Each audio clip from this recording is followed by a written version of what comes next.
शेतकऱ्याचा अनुभव फार महत्त्वाचा. कागदावरचा अनुभव काय तेवढा उपयोगात येत नाही. आता शहरात राहून 10वी 12वी 15वी करून काय आहे, शेत नोकऱ्या कुठं आहेत? शेत हिरवं दिसलं पाहिजे. शेतात किती उत्पन्न येते मला सांगू नकोस तू. तुमच्यासारखा असा प्रयत्न करतात ते काही वर्षात कंटाळतात किंवा त्यांना तो कुठे गणित लागत नाही, काहीतरी चुकतं कायम. तर तुम्ही याच्यात तग धरून अजून कसे आहात? आणि शेतीतनं जे काय मिळतंय ना, ह्याच्या आम्ही तरी समाधान आहे. शेतीतनं काय मिळतंय ह्याच्यात. फळ झाडावर दिसणं हा त्यातला मोठा आनंद आहे. मंडळी नमस्कार, मी अथर्व हर्डीकर स्वागत करतो तुमचं एका नवीन व्हिडिओमध्ये. आज आपण आलेलो आहोत लांजा तालुक्यातील विवली या गावामध्ये. आणि या गावामध्ये यायचं कारण म्हणजे आपलेच प्रेक्षक आहेत मुबारक शेख गुरुजी. त्यांनी आपल्याला काही दिवसांपूर्वी एक विषय सुचवला होता. तो विषय म्हणजे असा की या गावातील धनगरवाडी जवळचा हा एक प्लॉट आहे शेतीचा. हा ज्यांचा प्लॉट आहे त्या गुरुजींसोबत, ते सुद्धा माझे शिक्षकच होते, त्यांच्याशी ओळख करून घेणार आहोत. आणि त्यांनी कशा पद्धतीने इथे डेव्हलपमेंट केलेली आहे पूर्ण ही जाणून घेणार आहोत. आपल्यासोबत गुरुजी आहेत. नमस्कार गुरुजी. नमस्कार. तुमचं आपल्या यूट्यूब चॅनलवरती मनापासून स्वागत आहे. धन्यवाद. सुरुवातीला आपल्या प्रेक्षकांना आपली थोडक्यात ओळख करून द्या. मी विनोद दत्ताराम सावंत. मी 86पासून एक प्राथमिक शिक्षक म्हणून काम केलं आणि 2019ला मी स्वेच्छानिवृत्ती घेतली आणि मग या शेती क्षेत्रात उतरलो आहे. बरं, आता आपण आपल्या प्लॉटमध्ये जाऊया. सुरुवातीला मंडळी आपल्याला दिसेल इथे एक खूप सुंदर प्रकारचं गेट केलेलं आहे आणि गेटवरती आपल्याला एक सूचना दिसेल, डॉबरमॅन इज ऑन ड्युटी. त्यामुळे आता आपल्याला आतमध्ये गेल्यावर एका कुत्र्याचं पण दर्शन होईल. मी स्वतः प्राणीप्रेमी असल्यामुळे खूप एक्सायटिंग असणार आहे डॉबरमॅनला भेटणंसुद्धा. परंतु तो गार्ड डॉग आहे त्यामुळे बीवेअर, सूचना लक्षात ठेवायला पाहिजे. गुरुजी, किती साली हा प्लॉट तुम्ही स्वतः घेतलेला आहात आणि किती एकरचं हे क्षेत्र आहे? 2019ला घेतला. बरं. आता 17 एकर क्षेत्रामध्ये मी कार्यरत आहे इथं. बरं, किती साली तुम्ही नोकरीला लागला होतात आणि त्यानंतर किती काळ सेवा केलीत आपण? किती वर्ष? 1986ला लागलो. बरं. आणि 2019पर्यंत सेवा केली. अच्छा. आणि 2019 ऑगस्टला नोकरी सोडून शेती क्षेत्रात आलो. यापूर्वीही माझ्याकडे थोडी शेती होती माजळला. ती एक 13 वर्ष मी वापरली होती. ती सेल करून मग मी या विवली ह्याच्यामध्ये उतरलो इथे यामध्ये. बरं, आजच्या काळात जीवाचं रान करतात लोक शासकीय नोकरी मिळवण्यासाठी. त्यात शिक्षकी पेशातील तुमची नोकरी होती आणि तुम्ही 5 ते 6 वर्ष, मला वाटतं आपल्या बोलण्यातून असं मगाशी आलं की शिल्लक असताना सेवानिवृत्ती घेतलीत, व्हॉलेंटरी घेतलीत. तर हा निर्णय पूर्वीपासून प्लॅन होता की नंतर सुचला? एक 5 वर्ष आधी मात्र नियोजन झालं डोक्यात की आपल्याला नोकरी सोडायची आहे. त्याचं नियोजन मी 5 वर्ष आधी केलं. आणि मग मुळात जमिनीमध्ये शेतीमध्ये आवड होती त्यामुळे त्या क्षेत्रात उतरूया यासाठी आपण नोकरी सोडली मग. अच्छा. आणि ही जमीन जी आपण आत्ता बघतोय, आपण ज्या जमिनीत उभे आहोत, ती तुम्ही आधीपासून बघून ठेवली होती की नोकरी सोडायचं ठरवल्यावर किंवा सोडल्यावर नंतर बघायला सुरुवात केली? नोकरी जमिनी बघणं हा छंद होता तसा. अच्छा. पण 2019ला ही जमीन बघितल्यावर मग घेण्याचं ठरलं. बरं, तुमचं गाव कुठलं मूळ? माझं गाव मूळ नाणीज. नाणीज. अच्छा. आपण आता प्लॉटमध्ये फिरायला सुरुवात करूया. इथे मंडळी आपल्याला दिसेल की काजू लागवड केलेली आहे आणि अनेक प्रकारची झाडं आपल्याला दिसणार आहेत. ही काजूची झाडं फार जवळजवळ लावलीत. ह्या पाठीमागे काय एक वेगळा कुठल्या प्रकारची शेती आहे की काय विचार होता? नाही, कसं झालं, लावताना 20 फुटाचं अंतर घेऊन लावलं. पण त्यांच्या संगोपनात काय आमच्याकडनं जास्त प्रेम गेलं काय माहीत नाही की झाडांची वाढ जास्त झाली. त्यामुळे आता झाडं ती जवळजवळ आली. त्यामुळे आत्ता आम्हाला दरवर्षी 2 वेळा तरी झाडाची कटिंग करावी लागतं. अच्छा. पण मग थोडक्यात नवीन लागवड ह्या पुढे कधी कोणाला करायची झाली किंवा तुम्ही स्वतः केलीत तर अजून जास्त अंतर ठेवणं गरजेचं आहे? थोडंसं अंतर जास्त ठेवावं. तुम्ही ज्याच्यावर मेहनत घेणार त्यावर अवलंबून आपल्याला ठिबक आहे आणि आपण सेंद्रिय शेतीत उतरलेलो आहे. त्यामुळे खतही सेंद्रिय सगळी दिली जातात. त्यामुळे त्याच्यामुळे झाडांची वाढतही झाडं 5 वर्षाची झाडं आहेत पण बऱ्यापैकी त्यांची खूप चांगली झाली. हे बाजूला कसलं झाड आहे?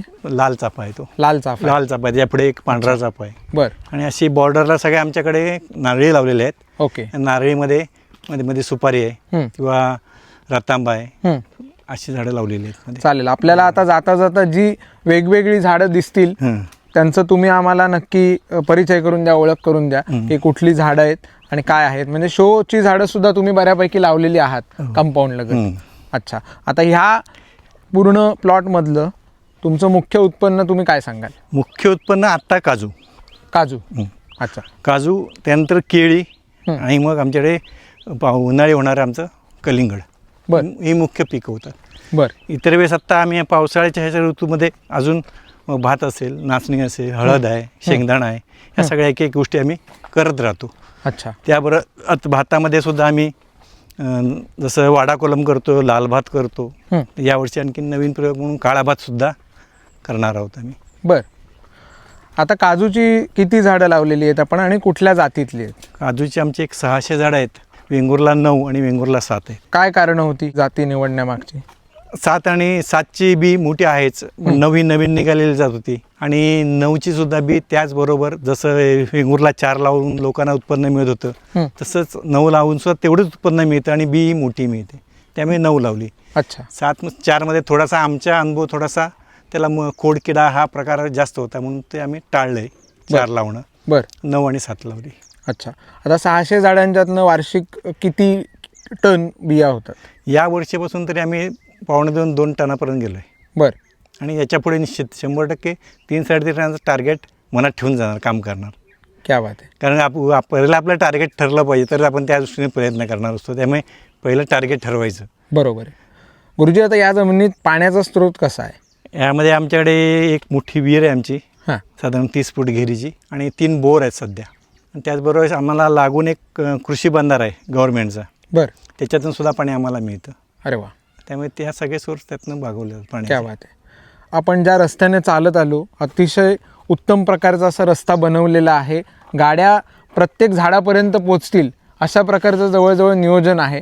हा प्लॉट असाच होता पूर्वी की ह्यामध्ये तुम्हाला काही मेहनत घ्यावी लागली? हां, प्लॉट खूप जंगल होतं. खूपच जंगल, म्हणजे खालची माती जमीन दिसत नव्हती असा प्रकार होता. बरं. त्यामुळे त्यावर जवळजवळ एक 3-4 महिने आम्हाला त्यावर त्याची साफसफाई करणं यामध्ये गेले. हां. आणखीन आमच्याकडे खाली गेलात, पुढे गेलात तिकडे, तर आमच्याकडे पावसाळ्यामध्ये पाझरफुटतात जमिनीला, ते जास्त असल्यामुळे पाणी सगळं दलदल होती. पण ते सगळं पाणी आम्ही बाहेर काढून वाळायला सोडलं आणि मग आम्ही आता जमीन वापरात आणली सगळी. अच्छा. किती रुपये एकरी किमतीने तुम्ही ही जमीन विकत घेतलीत आणि त्यानंतर पुढचा खर्च ह्यावर किती आला सारखी करण्यात? साधारण आम्ही घेतली खरेदी तर 4 लाखाने घेतली होती आम्ही. 4 लाख एकरी. बरं.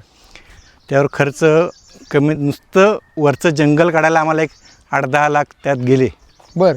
आणि त्यानंतर आमची विहीर ती एक 10 लाख खर्च. आमचं जे कुंपण बघितलात तर सगळं दगडी कुंपण आहे आणि त्यावर तार आहे, कारण जंगली प्राण्यांपासून संरक्षण करणं हे फार महत्त्वाची गोष्ट होती. अगदी. त्यामुळे त्याला जवळजवळ एक 20-25 लाख रुपये त्याला खर्च झाले आम्हाला. बरोबर. आणि मग बाकी मग मागचे खर्च मग खूप कमी येतात, पण ते हे खर्च खूप मोठे होते.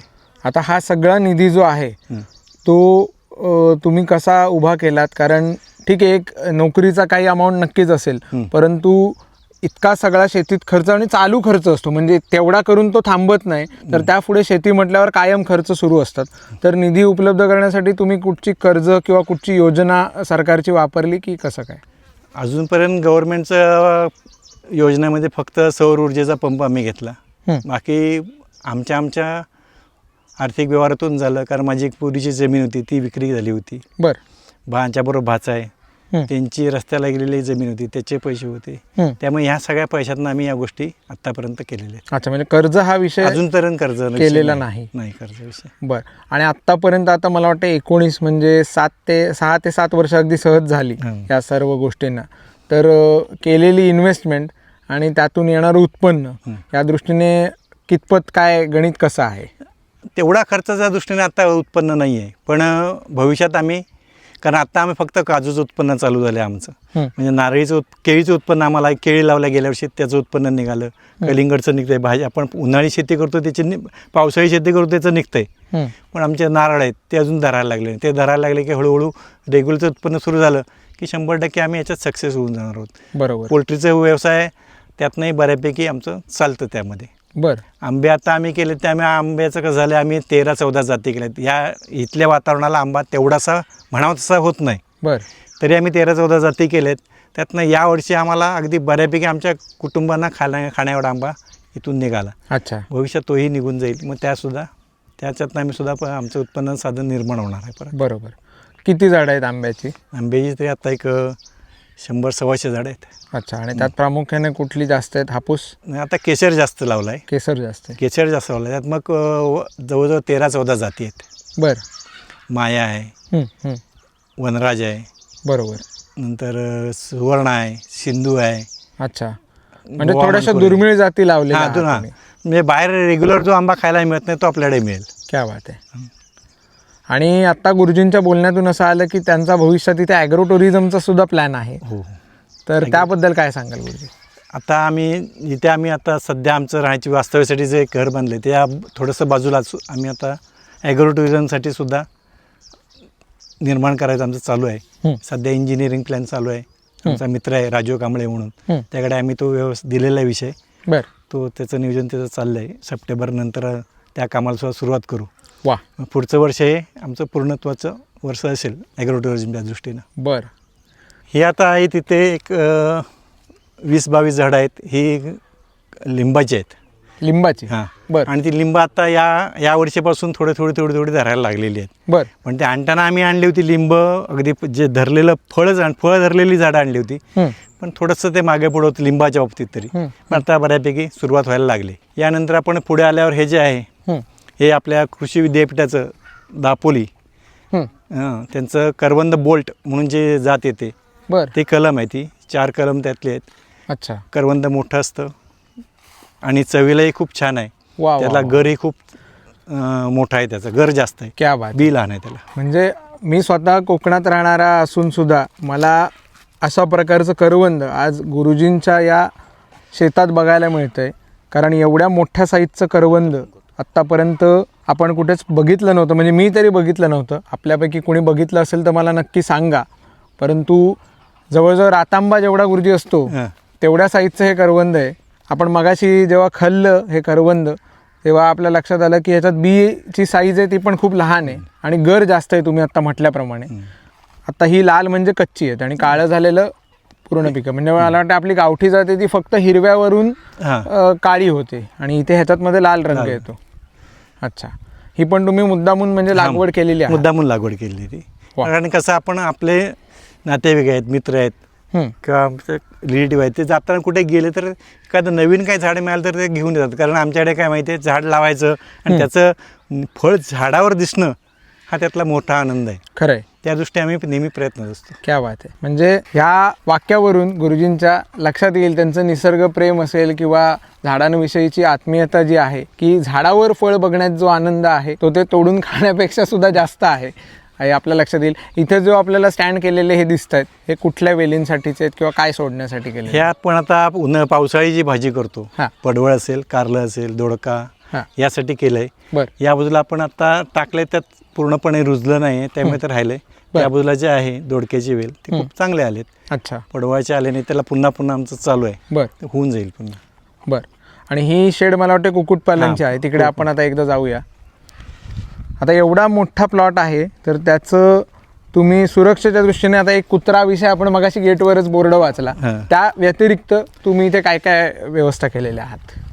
त्याशिवाय आता इथे आपल्याकडे काही नाही, पण आपल्याला CCTV हा पुढच्या भविष्यातला विषय होणार आहे. कारण काय ती गरज आहे.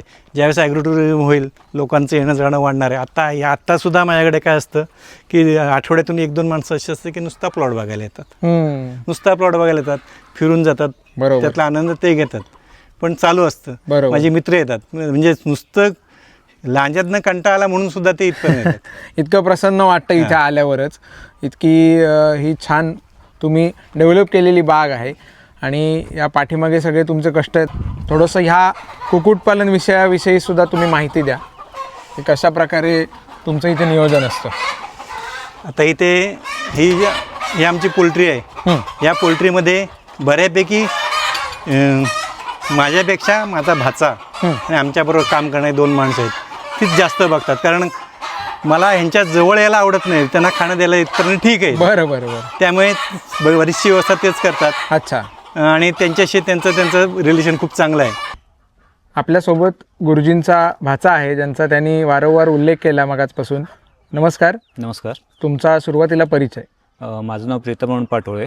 मी राहतो रत्नागिरीमध्ये आणि इथे हा आमचा शेतीचा प्लॉट आहे. बरं. मगाशी गुरुजी म्हणाले की हा कुक्कुटपालनचा जो विषय आहे तुमच्या पाठीमागे आपल्याला दिसतो आहे तो तुमच्या पुढाकाराने किंवा तुमच्या आवडीमुळे झालेला आहे. तर कशी काय सुरुवात केलीत ह्या उपक्रमाला आणि कुठून प्रेरणा मिळाली की आपण हा व्यवसाय सुरू करावा? एक शेतीपूरक व्यवसाय म्हणून ह्याच्याकडे बघितलं जातं, त्या हिशोबात मी ते इकडे शिरलेलो आहे. आमचे एक शेजारी आहेत, त्यांच्याकडनं आम्ही सुरुवातीला कोंबड्या घेतल्या आहेत थोड्या, आणि मग त्या वाढून आता आमचं हे पोल्ट्रीचा प्लॅन आहे सध्या. बरं, तुमचं शिक्षण काय झालेलं आहे? माझं MSc ॲनालिटिकल केमिस्ट्रीमध्ये झालेलं आहे. बरोबर. एक आवड म्हणून शेतीकडे वळलेलं आहे. बरोबर. पण आता सुरुवातीपासून तुम्ही या गुरुजींसोबत आहेत या प्लॅनमध्ये? हो हो. म्हणजे एखाद्याच्या माणसाच्या हाताखाली राहण्यापेक्षा आपण स्वतःचा व्यवसाय चालू करायचा किंवा आपण स्वतःचं काय ते बघायचं. आता किती वर्ष तुम्ही हे करताय? आता आमची झाली 3 वर्ष झाली, 3-4 वर्ष झाली. कसा अनुभव आहे तुमचा? चांगला अनुभव आहे. तुमची कौटुंबिक पार्श्वभूमी काय होती? तुमच्या घरात कोणी शेतकरी आहे? नाही. होतं? काहीच नाही? काहीच नाही. माझे आई आणि वडील दोघे पण शिक्षक होते. आई आता रिटायर आहे आणि वडील पण रिटायर होऊन हे. तुम्ही रत्नागिरीत राहता असं मगाशी आपल्या बोलण्यात आलं. रत्नागिरीत राहून तुम्ही लांजासारख्या एका गावात, लांजातील सुद्धा एका गावात विवलीसारख्या ठिकाणी येता, रोज अपडाऊन करता. ह्याला आवड नाही म्हणायचं तर काय म्हणायचं? एक आवड म्हणूनच सगळं चालू आहे सगळं. कारण व्यवसाय म्हणून बघायला गेलो तर असा हिशोब लागत नाही शेतीचा की नाही लागत. हे परवडेल किंवा ह्याच्यातनं एवढा खर्च आणि एवढा नफा, असा कधी शेतीचा हिशोब होत नाही, हे मलाही माहिती आहे. तर मग तुम्ही कसं सर्वाईव्ह करता इतके वर्ष? कारण मुलं अनेकदा आपण बघतो की नोकरीसाठी बाहेर जातात किंवा जे काही तुमच्यासारखा असा प्रयत्न करतात ते काही वर्षात कंटाळतात किंवा त्यांना तो कुठे गणित लागत नाही, काहीतरी चुकतं कायम. तर तुम्ही याच्यात तग धरून अजून कसे आहात? एक घरनं पण पाठिंबा आहे, मामासोबत आहे, त्यामुळे सगळं होऊन जातं हळूहळू. बरोबर. म्हणजे एक भक्कम पाठिंबा चांगल्या प्रकारचा असल्यामुळे तुम्ही हात आवडीने प्रयोग करू शकता. नक्कीच. आता कुक्कुटपालनचा व्यवसाय सुरू करून किती दिवस झाले? आधी 2 वर्ष झाली, 2-2.5 2 वर्ष झाली. सक्सेसफुल आहे? आहे. आता अजून वाढवायचा विचार आहे यात? हळूहळू वाढवतो आम्ही. अच्छा. सुरुवातीला 50 होत्या, आता साधारण 300च्या आसपास कोंबड्या आहेत. बरोबर. म्हणजे 1000चा आकडा लवकरच तुम्ही गाठू शकाल आणि म्हणजे शेड पण तुमच्या वाढतील. पूर्ण गावठीमध्येच करायचा तुमचा विचार? हां, पूर्ण गावठीमध्येच, प्युअर गावठी. काय फरक असतो ब्रॉयलर आणि गावठीमध्ये? आपण बघायला गेलो तर हेल्थ वाईज सुद्धा खाण्याच्या दृष्टीने जे लोक खातात तर त्यांच्यात काय फरक आहे ब्रॉयलर आणि गावठीमध्ये? ब्रॉयलर कशी तिला आठवडा व्हॅक्सिनेशन आहे, त्याच्यावरती ती 25 दिवसात तयार होते. ह्याचं तसं नाही आहे. ह्याला आपण प्रिकॉशन म्हणून व्हॅक्सिनेशन करतो, पण ह्याला सगळं व्यवस्थित व्हायला जवळपास 7 ते 8 महिने जातात. बरोबर. आता कुक्कुटपालन हा विषय सोडल्यास तुम्ही इथे काय काय जबाबदाऱ्या पार पडता? म्हणजे बाकी शेतीची सगळीच कामं करतो आम्ही. प्लस आता शेळीपालन चालू करायचं थोड्या दिवसांनी, त्याचा प्लॅन वर्किंगमध्ये आहे. बरं. आता बघू कसं पुढे होतं ते. बरोबर. इथे अशी कुठली युनिक झाडं किंवा हटके झाडं आपल्याला बघायला मिळतील जी आपण आतापर्यंत लावलेली आहात? हां, तर इकडे आता मलबेरी आहे, इंडियन मलबेरी आहे, त्यानंतर चेरीची झाडं आहेत, जाम आहेत, म्हणजे विलायती जाम म्हणतात ते. बरोबर. त्यानंतर बिग्बा आहे, नंतर रायावळा, अशी बरेच व्हरायटी आहे तिकडे काय काय. बरोबर. आणि ही मगाशी ठराविक हाऊस म्हणून लावलेली, व्यावसायिक दृष्ट्या नाही? व्यावसायिक दृष्ट्या नाही. बरोबर. कारण कंपाऊंड लगत आपण बघितलं तर भरपूर प्रकारच्या व्हरायटीज आपल्याला बघायला मिळतील. हो. बरोबर. आता तुमचा एकंदर अनुभव आणि आतापर्यंत गेलेली वर्ष बघता समाधान आहे तुमच्या निर्णयाचं की तुम्ही शेती करताय? हो, आहे, नक्कीच आहे. काय सांगाल तरुणांना? की त्यांनी पण थोडं हळूहळू शेतीकडे वळलं पाहिजे, ती सध्याची गरज आहे. कारण सगळेच बाहेर गेले आपल्याला खायला प्यायला काय मिळणार? बरोबर. नक्कीच. धन्यवाद. तुम्ही आज आम्हाला वेळ दिलात आणि आमच्यासोबत गप्पा मारल्यात आणि गुरुजींनी सुद्धा आपल्याला खूप छान प्रकारे आत्तापर्यंत सर्व शेत दाखवलेलं आहे आणि यापुढे सुद्धा आपल्याला पूर्ण शेत बघायचं आहे. तुम्ही आम्हाला वेळ दिलात त्याबद्दल धन्यवाद. थँक्यू. आणि तुम्हाला पुढील वाटचालीसाठी मनपूर्वक शुभेच्छा. थँक्यू. इथे जंगली प्राण्यांचा उपद्रव कितपत आहे आणि कोणकोणत्या जंगली प्राण्यांचा उपद्रव शेतीला तुमच्या होतो? तसं आमच्याकडे फक्त एक शाळिंदर ह्या प्राण्याचाच उपद्रव होतो कधीतरी. ते कसं नारळ झाड खाण्यामध्ये जास्त त्याला इंटरेस्ट असतो. बरं. त्यामुळे ते आता पावसातनं त्रास देतो. त्यामुळे यावर्षी आम्ही थोडंसं अजून आमचं आहेच कुंपण आहे, सगळं आहे, पण ते येऊ नये म्हणून आणखीन थोडी जाळी मारण्याचं आमचं काम चालू आहे. बरं. अर्ध झालंय, थोडी जाळी कमी पडली, ते एकदा पुढच्या या आठवड्यात येईल, तेही मारून टाकले. पण बाकी वांदर माकड बाकी त्रास नाही होत. येतात माकडं, बाहेर पण असतात, पण आम्ही व्हाईस गन घेतले, त्यांनी आवाज काढला नाही की निघून जातात ते. बरोबर. हा प्रश्न जाणीवपूर्वक विचारला कारण मी आतापर्यंत शेती संबंधित जेवढे व्हिडिओज केलेत लोकांचा प्रश्न असतो की माकडांसाठी हे काय करतात हे नक्की विचारा, कारण माकडांचा एवढा उपद्रव काय काय ठिकाणी आहे की शेती करणं कठीण झालेलं आहे.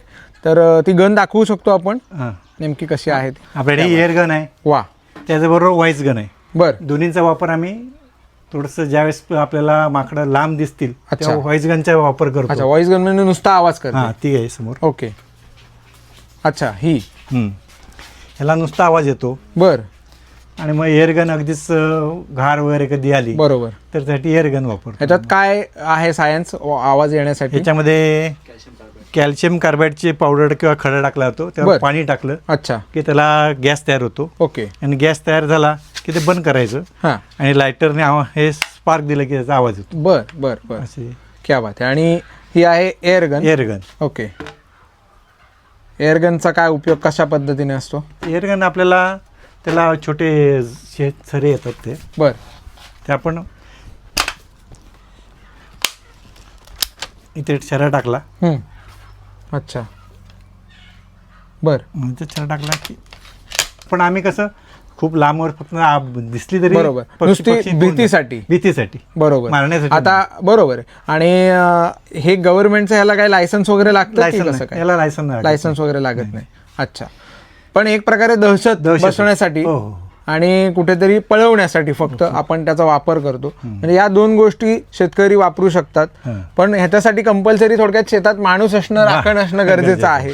त्याशिवाय अन्य काही पर्याय नाही. इथे आपल्याला मंडळी शेड केलेली दिसेल गुरुजींनी. एक फार्म हाऊस टाईप हे आहे जिथे आपल्याला खत ठेवलेलं सुद्धा दिसेल. आणि इकडे जो येस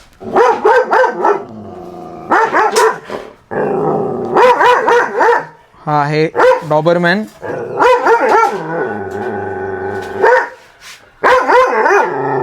काय नाव गुरुजीचं? टायगर. टायगर. हं. इथे पाण्याच्या टाक्या दिसत आहेत, मोठ्या मोठ्या स्टोरेज केलेलं आहे बहुतेक पाण्याचं. इकडे आमच्याकडे ह्या 2 टाक्या आहेत. वरती एक टाकी असते काजूसाठी बरोबर, आणि केळीसाठी तिकडे एक, त्या बाजूला तिकडे एक. बरोबर. रस्ता, पाणी आणि वीज या 3 मूलभूत गरजा आहेत. हां. वीज होती या प्लॉट मध्ये की तुम्ही नंतर वीज होती. घेतली? वीज होती. अच्छा, पलीकडे धनगरवाडी आहे ना, त्यांना बरं. लाईट गेली होती. बरोबर. म्हणजे ह्या शेतातनच गेली होती. हो, गेली होती. अच्छा, आता समोरचा हा जो आपण जागा ठेवले ना, हे ॲग्रोटोरियमसाठी आम्ही आता जी बिल्डिंग आमचं नियोजन आहे बरोबर, ते इथे होते. बरोबर. आता हे जे शेत दिसतंय समोर इथे काय पेरलेलं आहे? आता याला हळद आहे, अच्छा, त्याच्याकडे पुढे शेंगदाणा आहे, तिकडे बर, इकडे आपण भात पेरलंय. ओके. म्हणजे एकूण किती पिकं आहेत साधारण? आंबा, काजू अगदी धरून आपण विचार केला तर? मग काजू धरून तरी आता 10-15च्या आसपास निघतील. वा वा वा. तुम्ही शिक्षक होतात गुरुजी, हं. तर आत्ता जी परिस्थिती कोकणात ओढावलेली आहे हं. की 10वी ते 12वी पर्यंतचं शिक्षण इथे मुलं घेतात गावातली आणि त्यानंतर मुंबईकडे वळतात. तर ही परिस्थिती एक शिक्षक या दृष्टीने तुम्ही काय अनुभव घेतलात, का ओढावलेली आहे आपल्या कोकणात? त्याला कसं आहे माहिती आहे की आपण शेतीत काम करणं हे थोडंसं कष्टाचं काम आहे. लोकांना अशी कामं मिळाली पाहिजेत की कारखान्यामध्ये काम करण्यासारखी कामं, आणि ती आपल्याकडे कारखाने नाही. छोटे मोठे उद्योग जर झाले असते बाहेर आपल्या, तर ती लोक इथेच थांबली असती. ते न झाल्यामुळे लोकांचं बाहेर जाणं चाललेलं आहे. बरोबर. त्यामुळे शासनानं सुद्धा की जेणेकरून उद्योग कसे होतील स्थानिक लेवलला यासाठी बघितलं पाहिजे. फार मोठे उद्योग आहेत असं अपेक्षा नाही आहे, छोटे छोटे उद्योग चालतील बरोबर, जेणेकरून लोकांना काम मिळेल. आता आम्ही आमच्या शेतामध्ये आमच्याकडे आता जी 2 माणसं काम करतात, इतरही इथले आमच्याकडे काही रिलेटिव्ह लोक आहेत, 4-5 लोक आहेत ठरलेले, ज्यादा जेव्हा काम असेल तेव्हा त्या लोकांना आम्ही घेतो. बरोबर. पण त्यांच्याकडे काम करण्याची ताकद आहे, पण नवीन पिढीमध्ये ती ताकद थोडीशी शेतीतल्या कामाची कमी वाटायला लागली, त्यामुळे लोक टाळायला लागले ते. बरोबर. त्यामुळे उद्योगधंदे येणं हे फार मोठी गरज आहे. बरोबर. पण म्हणजे थोडक्यात शासनासोबतच मुलांमध्ये सुद्धा ही जागृती निर्माण करण्याची गरज आहे. पालकांना म्हणा किंवा शिक्षकांना सुद्धा, शालेय शिक्षणात सुद्धा आपापल्या भागातील स्थानिक गोष्टी ज्या आहेत त्या जपून ठेवण्याच्या दृष्टीने अशी काळाची गरज आहे. कारण हे थोडंसं गरजेपेक्षा आकर्षण जास्त दिसतंय शहराबद्दल. बरोबर. तुमच्या बोलण्यातनं पण आता ते लक्षात आलं की कष्टाची कामं नको आहेत. कारण आता मी जेव्हा सेवेत होतो ना, तेव्हा माझं तिकडे जे माजळला शेत होतं, माझ्या शेतामध्ये मुलं येत होती. आम्ही शेतामध्ये एखादं जेवण करणं का, आणि त्यावर मुलांना ते मग पॉवर ड्रिलला कसा चालवायचा आहे, या गोष्टीसुद्धा आम्ही त्यांना वापरायला दिल्या होत्या, बरोबर की जेणेकरून त्यांना त्याच्यात आवड निर्माण होणं गरजेचं आहे. बरोबर कारण शेती हा कुठलाही व्यवसाय करा तुम्ही, त्यात आवड असणं फार गरज आहे. बरोबर जर आवडच नसेल तर तुम्ही काम करणार नाही. बरोबर. त्यामुळे आवड निर्माण करणारे आम्ही तेव्हा प्रयत्न केला होता. आता कसं आम्ही सेवेतनं बाहेर पडल्यामुळे त्या गोष्टीकडे आता काय आपण तसं आपण लक्ष देणार नाही. पण बरोबर. आपल्याकडे कोण आलं तर आपण 100%, कारण माझ्याकडे आता असं असतं की इथल्या गावातले सुद्धा काही लोक असतात की जे विचारतात झाड कुठलं लावू मी, कसं लावू. बरोबर मग ह्या विषयी मी त्यांच्याशी बोलत असतो, त्यांना माहिती देतो. हं, हं, हं. आणि माझ्याबरोबर जे रिटायर शिक्षक म्हणून आमच्याकडे रिटायर झालेले आहेत, काही सेवेत आहेत, काम करतात, हं, हं.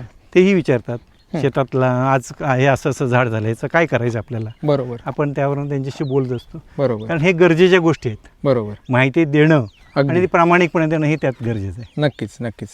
तो कुठला दिवस होता पण आयुष्यात की ज्या दिवशी ठरवलं की आपल्याला 100% व्हॉलेंटरी घेऊन शेतीच करायची? कसं माझी पूर्वीची शेती होती ना, आमच्या वडिलांचं म्हणणं एकच होतं, माझे वडील नायब तहसीलदार होते. हं. त्यामुळे त्यांचं म्हणणं एकच होतं की तुम्ही शेती तू काय कर, शेत हिरवं दिसलं पाहिजे, शेतात किती उत्पन्न येते मला सांगू नकोस तू. आणि मग त्यांचा तेवढाच एक शब्द लक्षात ठेवून जेवढं आपल्याला करता येईल तेवढं करत राहायचं. कारण फळाची अपेक्षा करून काम केलं तर ते सक्सेस बरोबर. होतं असं पण नाही कधी. बरोबर. फळ नाही मिळालं मग नाराजी येते. त्यामुळे खरं आहे. शेतीत तर असं नाहीच. आता या वर्षीचा निसर्ग काय होता आपल्याला माहिती आहे. हं, हं, हं. काजू आपल्याकडे आमच्याकडे जेवढा झाला त्या दुप्पट काजू होणं अपेक्षित होतं, पण ठीक आहे, निसर्ग आहे.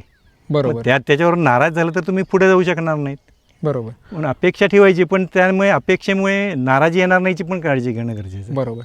अनेक प्रेक्षक आपले असं म्हणत असतात की शेती हा रिटायर्ड झालेल्या माणसाचा किंवा ज्याच्याकडे भरपूर पैसा आहे, ज्याने अन्य व्यवसायातून कमावलेला असेल, नंतर हाऊस म्हणून करायचा विषय आहे. तर म्हणजे थोडक्यात नवीन तरुणाने रोजगार म्हणून त्याच्याकडे बघितलं तर करणं त्याला खूप अवघड गोष्ट आहे ती. तर ह्याबाबत तुम्हाला काय वाटतं? नाही नाही, असं काही नाही. नवीन माणसांनी सुद्धा यावं, कारण काय आता आधुनिकता आपल्याकडे आलेली आहे. नेहमी नवीन नवीन तुम्ही तंत्रज्ञान येतात, नवीन जाती येतात, नवीन प्रकार, शेतीचे प्रकार नवीन नवीन येतात. त्यामुळे त्यातनं जर तुम्ही गेलात तर तुम्हाला नवीन माणसाने सुद्धा पुढे जाण्यासाठी खूप वाव आहे याच्यात. आपण पारंपरिक शेती करत राहिलो तर चालणार नाही. पारंपरिक शेतीला सोडून आपण बाहेर पडणं गरजेचं आहे. बरोबर. आता नुसती आपली जी पोल्ट्री आहे, पूर्वी लोक पोल्ट्री करत होते का? नाही. पोल्ट्री जेव्हा लोकांनी केली तेव्हा ती बॉयलर पोल्ट्रीच केली की जेव्हा फास्ट मनी. बरोबर. मग तो करून चालणार नाही. आपल्याला लोकांना चांगलंही खायला दिलं गरजेचं आहे. अगदी जे देणार ते चांगलं देऊया. खरं आहे. आणि त्या दृष्टीने जर आपण प्रयत्न केला तर आपलं नावही होतं, आपल्याला लोक ओळखतात गे चांगल्या प्रकारे, आणि उत्पन्नही मिळून जातं, काय अडचण येत नाही. नक्कीच. म्हणजे एक प्रामाणिकपणा आणि कष्ट करायची तयारी, सातत्य, या सर्व गोष्टींचा इथे मेळ असणं आवश्यक आहे. तर नक्कीच आपल्याला यश मिळू शकतं. इथे आपण बघितलं तर दोहो बाजूंनी नारळ लावलेले आहेत. कुठल्या जातीचे नारळ आहेत? ह्या आता ग्रीन डॉल्फिनमध्ये आहे. Green dolphin. हे जवळ इकडे का लावलेले आहेत की लोक पुढचा जो आमचा ॲग्रोटुरिझम कन्सेप्ट पुढे येतोय, ह्याला आम्ही सगळ्या शाळेच्या नारळ आहेत ह्या. बरं. त्यामध्ये नारळ धरणार कुठे आहेत? फार वर नाही धरणार आहेत, बरोबर, जवळ धरणार आहेत. लोक फिरायला आले की त्यांना नारळाला हात लावायला एखादा नारळ पाहिजे म्हटलं, अच्छा, की त्यांनी तो झाडावरचा काढायला त्यांना आनंद असेल, तोही आपण यातनं देऊ शकतो. बरोबर. म्हणजे डॉर्फ कॅटेगरीतले हो हो, बुटक्या बुटक्या सगळ्या ह्या एवढ्या सगळ्या बुटक्या जाती केल्यात. बरं. आम्ही जे फक्त कुंपणाला बाहेरून केलेत ते अच्छा. आम्ही वाणवले वगैरे केलेत की लॉंग बरं. लाईफ केलेत त्या. आता नवीन झाडं जवळपासच्या नर्सरीतनं घेता की लांबून कुठून आणता? बऱ्यापैकी हे नारळ वगैरे आता आम्ही दापोलीतनं आणलेले आहेत, अच्छा, कृषी विद्यापीठातनं. बरं तिकडे जाऊन आणलेले आहेत. सिंधुदुर्गातनं आता आम्ही काजू आणले ते सिंधुदुर्गातनं आणलेले आहेत. बरं.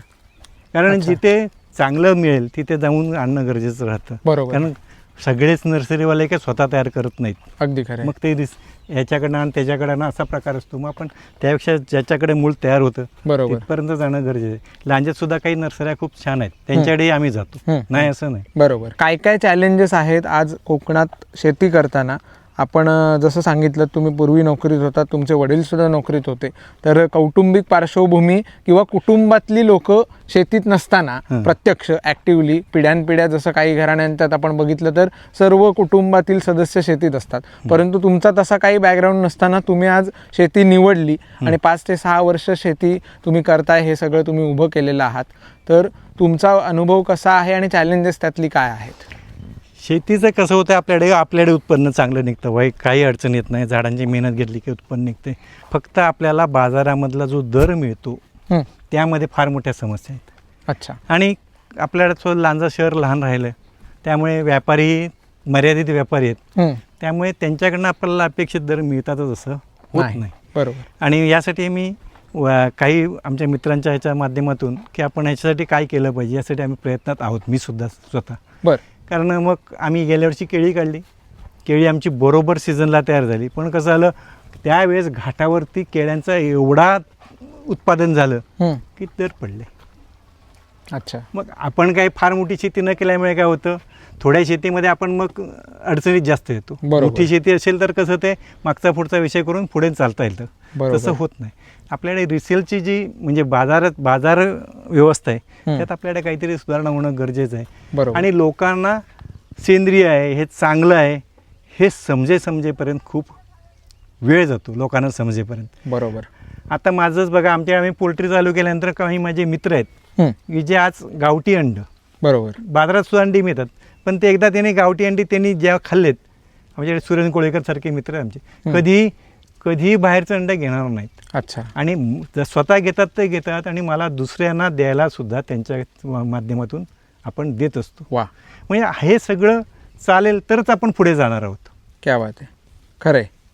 म्हणजे जेवढं आपण ऑर्गॅनिक आणि सेंद्रिय किंवा प्युअर ठेवू आणि देशी किंवा इथलं जे लोकल आहे, स्थानिक आहे, ते जेवढं देऊ आणि चांगल्या पद्धतीने देऊ तितका वाव त्याला आहे नक्की बाजारात, असाही आपल्याला अनुभव यातून दिसतोय. थोडं कसं आमच्याकडे आम्ही थांबत नाहीत. हे झालं की ते लावलं, ते झालं थांबायचं नाही, रिकामं राहणं विषय नाही. नाही. पाण्याची आमची गरज आमची वाढत चालली. बरोबर. त्यामुळे आणखीन यावर्षी बोर मारले. नक्कीच. आणि मला बऱ्यापैकी पाणी आहे, त्यामुळे ह्या आमच्या इथल्याच पाण्याच्या माध्यमातून आणि सगळ्याला आम्ही ठिबक केलंय. आपण मोकळं पाणी सोडून आम्हाला पुरणार नाही. बरोबर. म्हणून 100% झाडांना आमच्याकडे ठिबक आहे. ठिबक आहे आणि त्याचा फायदा झाडांनाही चांगला होतो आणि आम्ही ते सगळ्यांना पाणी देऊ शकतो. बरोबर. त्यांना समाधानी करण्याचं काम आम्ही त्यातनं होतं. बरोबर. बाजारपेठ ह्या सर्व गोष्टींसाठी कशा पद्धतीची आहे? आता तुम्ही मगाशी म्हटलंत की व्यापाऱ्यांकडनं लोकसंख्येचा अभाव असल्यामुळे दर अपेक्षित मिळत नाही. मग तुमचं नेमकं नियोजन कसं असतं? आम्ही मग काय असतं, आम्ही इथे थोडं लांजामध्ये थोडं बाजारामध्ये जातोय. आमची मित्रमंडळी आहेत, शिक्षक आहेत, आणि आपण लांजामध्ये तर माझं शिक्षण लांजात झालंय, पूर्ण सेवा नोकरी माझी लांजात झाली. लांजात माझं रिलेशन खूप छान आहे. बरोबर. संपर्क चांगला आहे. त्यामुळे लोक नुसतं कॉल करतात, असं आहे मला घेऊन आला ते येतं. हां, फक्त ते रस्त्यावर येतात, आम्ही रस्त्यावर देतो. बरोबर. तिथपर्यंतच थांबायचं. माझ्याकडे माझा भाचा असतो, तो रत्नागिरीत नेतो, मग तो रत्नागिरीत जाताना तिकडे घेऊन जातो. वा. असं दोन्ही माध्यमातून आमचं विक्री आता चालते. त्यामुळे त्याला आम्हालाही अडचण येत नाही, पण सर्वांनाच येत नाही असं नाही. बरोबर. सर्वांसाठी आपण काहीतरी करणं गरजेचं आहे. खरं आहे.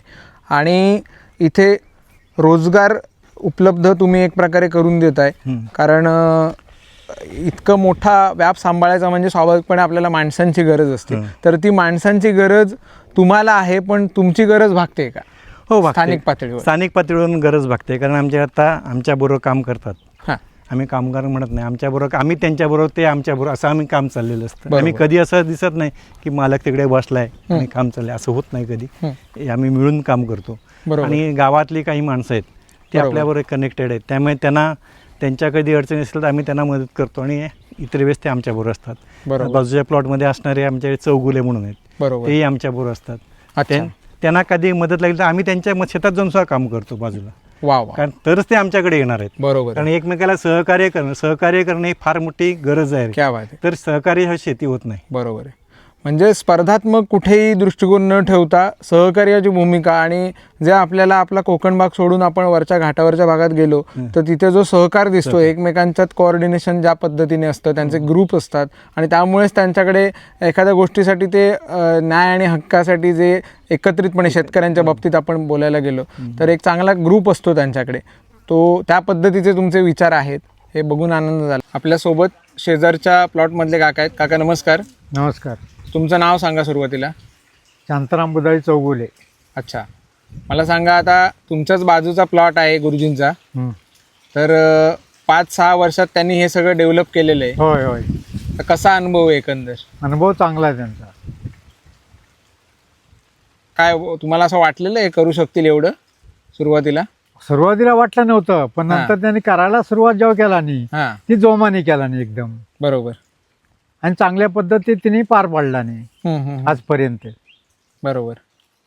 आता ते सांगत होते की आमचे शेजारी आहेत ते अतिशय चांगले आणि एकमेकांना आम्ही सहकार्य चांगल्या पद्धतीने करतो. हा, एकामेकाला आम्ही सहकार्य करतो. इकडे काम पडलं तिकडे करणार, इकडे काम पडलं इकडे करणार काम, असं एकामेकाला मदत करून आमचं चाललेलं आहे.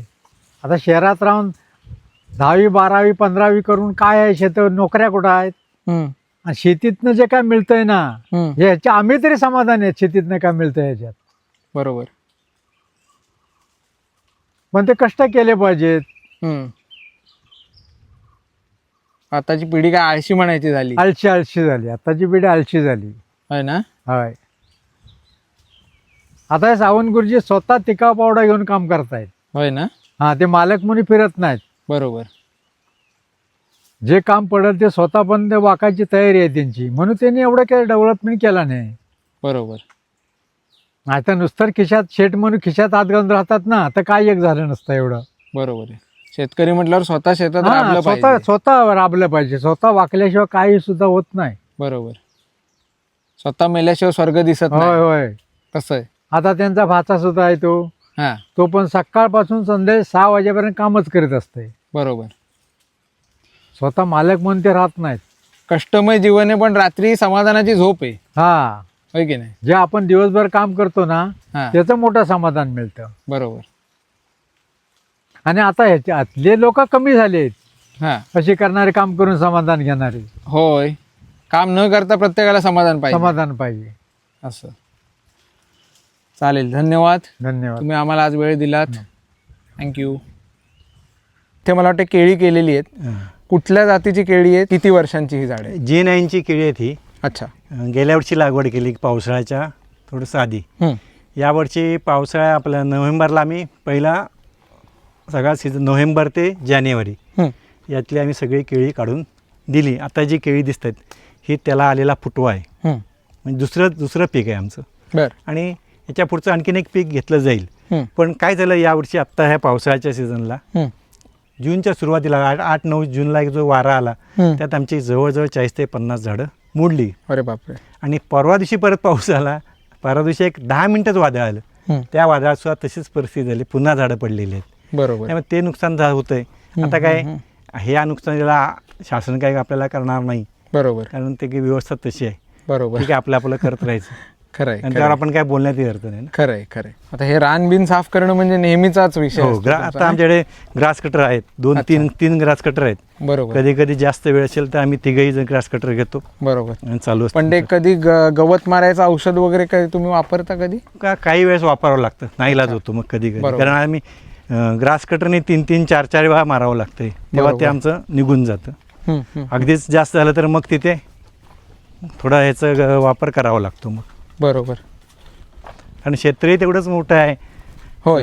तेवढं फिरणं पण अवघड होतं ना. बरोबर. आता तुमचं वय किती आहे. माझं 59-60 चालू. अच्छा.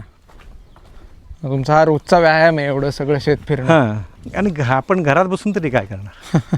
बरोबर आहे. व्यावहारिक बाजू सोडली तर इथे येऊन मिळणारा जो आनंद आहे तो तुम्ही कशा प्रकारे सांगा. आनंद खूप मोठा आहे. हां. कारण उत्पन्न काय मिळतं हा विषयच आपल्याकडे नाही, कन्सेप्टच नाही. मुळात ती कन्सेप्ट आपल्याकडे नव्हती. बरं. वेळ कसा घालवता येईल आपल्याला, चांगलं कसं राहता येईल. हां. आणि ज्यावेळेस आमच्याकडे कोणी मित्र येऊ देत नाही तर नातेवाईक येऊ देत, तो घरात थांबत नाही, तो शेतावर जायचं आपण. वा. आणि तो त्याचा आनंद असतो. बरोबर. मी आता मगाशी ज्याचं नाव घेतलं सुरेंद्र कुळेकर, हां. 8 दिवस नाही गेले की तो शेतावर येईल. त्या नारळी फेड कुठेतरी फोटो काढेल, बरं वाटलं म्हणून. हा आनंद आहे. बरोबर. आपण दुसऱ्यालाही आनंद देऊ शकतोय ना. क्या बात आहे. हे दुसऱ्याला आपण आनंद घेता घेता दुसऱ्याला देणं त्यातलं मोठं आहे. बरोबर आहे. या बाजूने अशी एक फणसाची झाडं लावलेली 15. यावर्षी त्याला बारीक बारीक फळं आली होती, टिकली नाहीत. बरं. पण पुढच्या वर्षाला 100% त्याला येणार. ओके. हे जांभूळ, हे काळं जांभूळ आहे. होय काय. वाढवली ना. ती पण बऱ्यापैकी लावलेत झाडं, भरपूर आहेत. हां. ही एक 50 झाडं आहेत. अच्छा. पुढे त्याच्या व्हाईट जांभूळ ते 50 आहे. बरोबर. खाली एक आवळा 100 आहे. बरोबर. आता ही सर्व शेती करण्यापूर्वी तुम्ही कुठच्या फार्मला भेट कधी दिली होतात, अभ्यास केला होता. नाही, प्रत्येक वेळेस दुसऱ्या शेतीला पाहाय केल्याशिवाय आपण काम केलंच नाही कुठलं. अच्छा. कारण शेतकऱ्याचा अनुभव फार महत्त्वाचा. कागदावरचा अनुभव काय तेवढा उपयोगात येत नाही. बरोबर. शेतकऱ्याने सांगितलं की हे असं असं असं की त्यातनं आपण शिकता येतं आपल्याला. बरोबर. आज आपण जसा व्हिडिओ करतोय तसा व्हिडिओ यापूर्वी तुमच्या फार्मचा कधी कोणी केला होता. नाही तसा का नाही कोणी केलेला. अच्छा, पण तुम्ही अशा प्रकारचे व्हिडिओज कधी युट्यूबवर शेती रिलेटेड शेती रिलेटेड बघतो कारण ते आवड आहे त्यामुळे त्यात बघत राहतो. आपण का केला नाही म्हणजे कसं माहिती आहे, आपण केलेलं लोकांना सांगितलंच पाहिजे असं काही मनात ठेवून राहत. लोकांनी आपल्याबरोबर येऊन बघणं आणि आम्ही गप्पा मारणं हे त्यात फार आनंद राहतो. बरोबर. कारण हे आपण केलेले व्हिडिओ लोक बघितल्यानंतर आपल्याला त्यांचं काही स्वतःशी काही आपल्या कोऑर्डिनेशन होत नाही ना. बरोबर आहे. ते झालं असतं तर त्यातनं मजा येईल. नक्कीच. नाही, याच्या खाली, या व्हिडिओच्या खाली लोकांच्या प्रतिक्रिया येतील ओके स्वाभाविकपणे, आणि त्याच्या खाली तुम्ही त्या प्रतिक्रियांना उत्तरं देऊ शकता तुम्ही स्वतः सुद्धा. ओके त्यामुळे त्या पद्धतीने कोऑर्डिनेशन तुमचं होऊ शकेल. पण आजचा आपला एकंदर अनुभव तुम्हाला कसा वाटला? खूप छान. कारण मुळात कसं तुला अरे तुरे म्हटलं नाही नाही, मग बिंदास. कसं ह्याला मी काय असं तो कोणतरी आहे मला पहिल्यापासून माहिती आहे की माझ्या वर्गमैत्रिणीचा मुलगा आहे त्या दृष्टीने त्याकडे मी बघतो. फक्त मी त्याला आजपर्यंत सांगितलं नव्हतं की मी असं म्हणतोय म्हणून. अगदी अगदी नक्कीच. नाही, मला आईकडनं समजलं होतं ही गोष्ट की तुम्ही एका वर्गात होतात आणि माझ्या वडिलांनी सुद्धा इथे काम केलं, त्यामुळे तो सुद्धा एक संबंध होता. तो व्यावसायिक भले संबंध असेल, परंतु एक प्रकारे ऐकून होतो त्यात शेख गुरुजी आपले प्रेक्षक नेहमी व्हिडिओज बघतात, अभिप्राय कळवतात. त्यांनी कळवलं की कशा प्रकारे आधुनिक शेती आहे, पूर्ण कंपाऊंड तुम्ही शेतीला केलेलं आहात आणि एक आदर्श उदाहरण आहे, एक वैशिष्ट्यपूर्ण शेती आहे. तू एकदा त्यांचा व्हिडिओ बनव. आणि त्या दृष्टीने आपण खूप दिवस चर्चा करत होतो की कधी योग जुळून येतो याची वाट बघत होतो, आणि आज तो योग जुळून आला. तुम्ही तुमच्या व्यस्त वेळापत्रकातून, तिकडे माणसं मला वाटतं काम करतायत तुमच्यासोबत, तर तो वेळ तुम्ही आमच्यासाठी एवढा खर्चिलात आणि दिलात. त्याचप्रमाणे तुमचा भाचा आहे, त्यांनीसुद्धा आपल्याला वेळ दिला, त्यांनीसुद्धा त्यांचं नॉलेज, त्यांचंसुद्धा खरंच कौतुक आहे. इतकं शिक्षण होऊन एक खऱ्या अर्थाने आपण ज्यासाठी हे व्हिडिओ ज्या तळमळीने बनवतो की कुणीतरी एका कुटुंबाने, एका व्यक्तीने जरी यातून प्रेरणा घेतली तरी आपल्या व्हिडिओला यश आलं असं म्हणायला हरकत नाही. तर त्या दृष्टीने आपण हे सगळं करतोय. टॉपिक निवडताना असा निवडावा की ज्यातून काहीतरी समाज प्रबोधन होईल आणि 4 लोकांना त्यातनं शिकायला मिळेल. तर तोच आपला नेहमी प्रयत्न असतो. असेच हटके व्हिडिओ आपण नेहमी दाखवत असतो. तरी हा व्हिडिओसुद्धा आपल्या प्रेक्षकांना आवडला असेल. धन्यवाद गुरुजी. आपल्या प्रेक्षकांना विनंती आहे की अशाच प्रकारचे व्हिडिओ तुम्हाला यापुढे सुद्धा नेहमी बघायचे असतील तर आपला चॅनल सबस्क्राईब करा. त्याचप्रमाणे ह्या व्हिडिओखाली तुमचा अभिप्राय लिहायला विसरू नका. सकारात्मक अभिप्रायांचं नेहमी स्वागत असेल. त्याचप्रमाणे तुम्हाला कुठली काही शंका असेल, प्रश्न असतील तर आवर्जून विचारा. आम्ही त्यावर उत्तरं द्यायचा नक्की प्रयत्न करू. हा व्हिडिओ जास्तीत जास्त लोकांना शेअर करा, जेणेकरून ह्यातून कोणी ना कोणी प्रेरणा घेईल आणि काहीतरी शिकेल अशी आपण आशा करूया. धन्यवाद. नमस्कार.